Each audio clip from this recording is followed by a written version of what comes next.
ఒకసారి మనం పవన్ గారి దగ్గరికి వెళ్దాం. లక్ష్మణ్ గారు వస్తున్నాం. పవన్ గారు అమ్మ నమస్కారం. నమస్కారం పవన్ గారు. ఏంటండి ఖాతా కూడా తెరవలేదు మీరు? అంటే అసెంబ్లీలో కొంచెం మీ గళం విప్పటానికి కూడా అవకాశం లేకుండా ఎందుకు ఇంత ఘోర వైఫల్యానికి రీజన్ ఏంటండి? కొంచెం ఇబ్బందికరంగానే ఉంది. పరిస్థితులు చూసాం ఢిల్లీ ఎలక్షన్స్లో. అయితే ఫెయిల్యూర్ని అంగీకరించాలి. విజయం చెందిన వాళ్ళకి ధన్యవాదాలు తెలపడం కంపల్సరీ.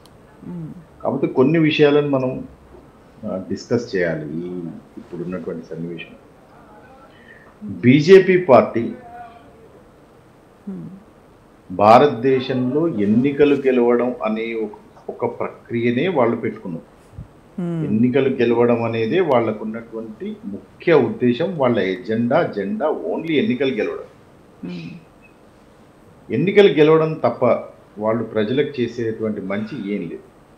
ఓకే, కాంగ్రెస్ పార్టీకి ఉన్న మెయిన్ ఎజెండా ప్రజా పోరాటాలు చేయడం, ప్రజల కోసం పోరాటాలు చేయడం, ప్రభుత్వాలను నిలదీయడం మా ఎజెండా అయిపోయింది. కానీ ఎన్నికలు గెలవడం అనేది మాకు సెకండ్ టు థర్డ్ ప్రయారిటీ లాగా అవుతాం.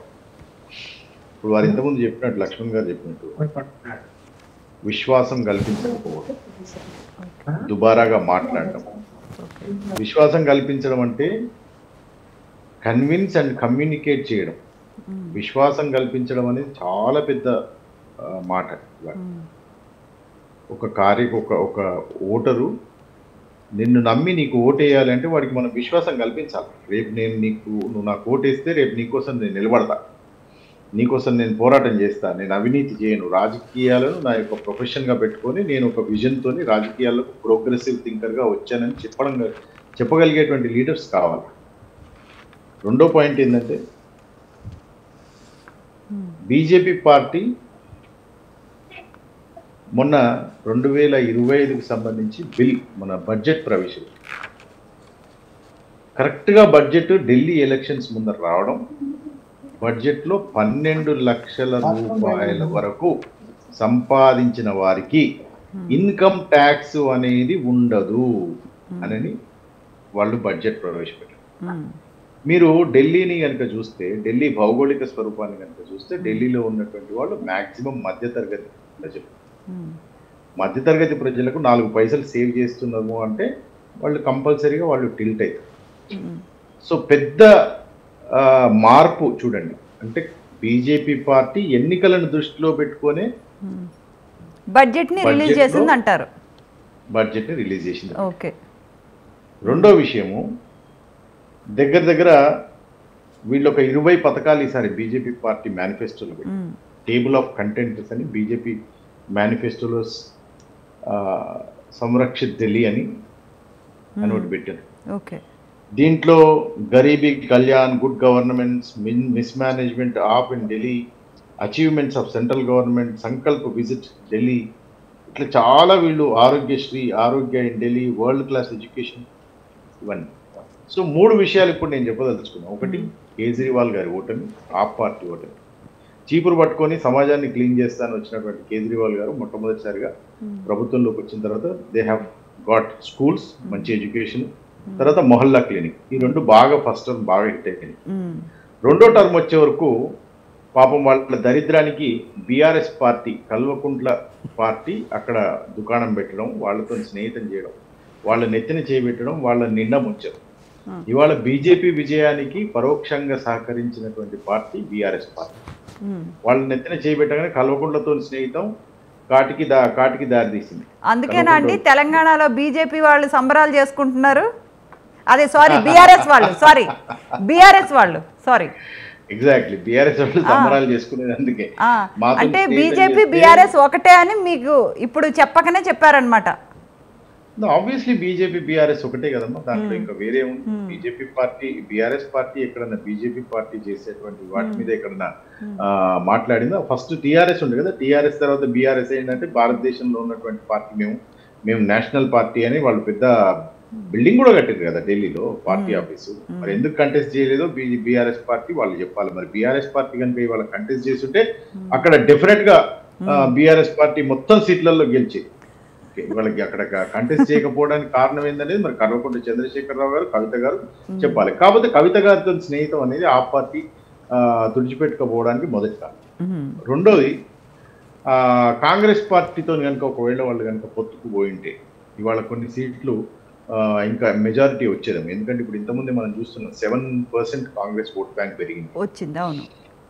యా, అయితే ఇప్పుడు మేము కూడా ఈ అంటే దీని నుంచి మీరు ఇంతకుముందు అడిగినటువంటి ఎందుకు కాంగ్రెస్ పార్టీ ఫెయిల్యూర్స్ నుంచి నేర్చుకున్నట్లేదు అని మీరు ఒక ప్రశ్న. అవునండి, హర్యానాలో జస్ట్ ఎడ్జ్లోనే మీరు ఓడిపోయారు.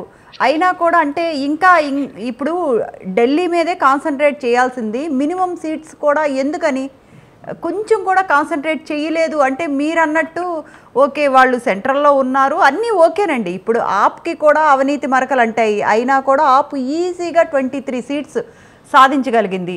ఓకే, ఆప్తో మీరు కలిస్తే అవినీతి మరకలు మీకు కూడా ఎక్కడ అంటుతాయో ఏంటో అని కాస్త భయపడి కాంగ్రెస్ వాళ్ళు పొత్తు పెట్టుకోలేదు. కానీ ఇక్కడ ఆప్ కంటే మీరు కాంగ్రెస్ వాళ్ళు పొత్తుకు ఓకే అన్నారు కానీ ఆప్ వాళ్ళు పొత్తు పెట్టుకోలేదు. ఓకే, ఆప్ వాళ్ళు అంటే ఆప్ వాళ్ళు కూడా మిమ్మల్ని నమ్మట్లేదు, ప్రజలే కాదండోయ్ అవినీతి మరకలు. ఆప్ వాళ్ళు మమ్మల్ని నమ్మలేదు కానీ వాళ్ళను ప్రజలు కూడా నమ్మలేదు. సో పాయింట్ ఏంటంటే అమ్మా, ఫెయిల్యూర్స్ నుంచి కాంగ్రెస్ పార్టీ కూడా కొంత నేర్చుకోవాల్సినటువంటి అవసరం. కాకపోతే ఇక్కడ ఓవరాల్ గా చూస్తే ఒక అజెండా ఏంటంటే ఎన్నికలు గెలవడమే బీజేపీ పార్టీ అజెండా, మేము పోరాటం చేయడమే మా అజెండా లాగా అవుతుంది. సో ఒక పార్టీ ఒక పొలిటికల్ పార్టీ యొక్క ముఖ్య అజెండా, ఏ పార్టీ అయినా కానీ ఒక పొలిటికల్ పార్టీ యొక్క ముఖ్య అజెండా ఏంటంటే ఎలక్షన్స్ గెలవడం. Election is a mandate.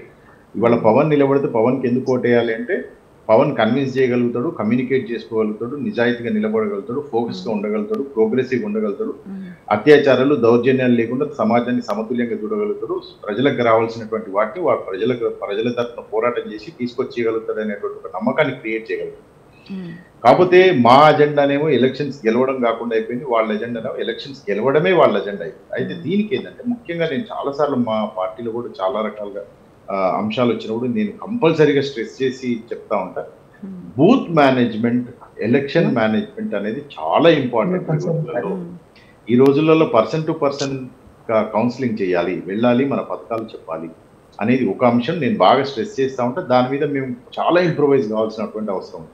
అజెండాలు తీసుకొని వాటి మీద పోరాటాలు చేయడం, అజెండా తీసుకొని పోరాటం చేయడం ఒక ఎత్తు అయితే, ఎలక్షన్కి తీసుకొని వెళ్ళి ఎలక్షన్లో కన్విన్స్ చేయడం, విశ్వాసం కల్పించడం అనేది రెండో ఎత్తు. దాంట్లో కాంగ్రెస్ పార్టీ కొంచెం వెనుకబడి ఉందనే విషయాన్ని నేను మాత్రం కంప్లీట్గా అగ్రీకరిస్తాను. కానీ ఆర్ఎస్ఎస్ ఎక్కడ ఎలక్షన్ జరిగినా కూడా ఆర్ఎస్ఎస్ వాళ్ళు ఒక 6 నెలల ముందు వెళ్ళడం, అక్కడ ప్రతి బూత్లో కూర్చోవడం, ప్రతి బూత్లో ఉన్నటువంటి కార్యకర్తలతో కలిసి వాళ్ళు ఇంటింటికి పోయి ఓటర్తో కన్విన్స్ చేయడం, ఓటర్కి బీజేపీ పార్టీకి ఓటేసేటట్టు కన్విన్స్ చేసుకొని మలుచుకోవడం, కరెక్ట్గా టైంకి మేనిఫెస్టో ప్రాపర్గా ప్రిపేర్ చేసుకోవడం, ఆ మేనిఫెస్టోని కింది దానికి తీసుకుపోవడానికి మళ్ళీ నాయకులంతా దిగి దానికి కావాల్సినటువంటి ర్యాలీలు, మొహల్లా కార్నర్ మీటింగ్స్ పెట్టుకోవడం, ఇట్లా వాళ్ళు ఒక ప్లాన్డ్గా ఒక ప్రాజెక్ట్ చేసినట్టుగా చేసుకుంటా పోతా ఉన్నారు. కాబట్టి వాళ్ళు ఎలక్షన్ ఆఫ్టర్ ఎలక్షన్ వాళ్ళు గెలుస్తూ ఉన్నారు, వాళ్ళ కాన్ఫిడెన్స్ బిల్డ్ అవుతా ఉన్నారు. కాంగ్రెస్ పార్టీ ఎక్కడ ఫెయిల్యూర్ అవుతుంది అంటే booth management, election management, voter management, voter list చూసుకోకపోవడం, సరైనటువంటి మేనిఫెస్టోలు లేకపోవడం, ఆ మేనిఫెస్టోని కిందికి తీసుకోకపోవడం, ఎలక్ట్రానిక్ డిజిటల్ మీడియాను, సోషల్ మీడియాను, ట్విట్టర్ని వేదికగా మాట్లాడకపోవడం, రైట్ డిబేట్స్ చేయకపోవడం, ప్రజలను కన్విన్స్ చేయకపోవడం, పెద్ద నాయకులు కరెక్ట్గా ప్రాపర్గా అజెండా తీసుకొని లేకపోవడం, ఇవన్నీ కొంచెం కాంగ్రెస్ పార్టీని ఇబ్బంది పెడతాం. కానీ ప్రజలు మాత్రం ఒక విషయం ఏంటంటే బీజేపీ పార్టీ ఇన్కమ్ ట్యాక్స్ రద్దు చేసి వాళ్ళ ఎలక్షన్ గెలిచింది.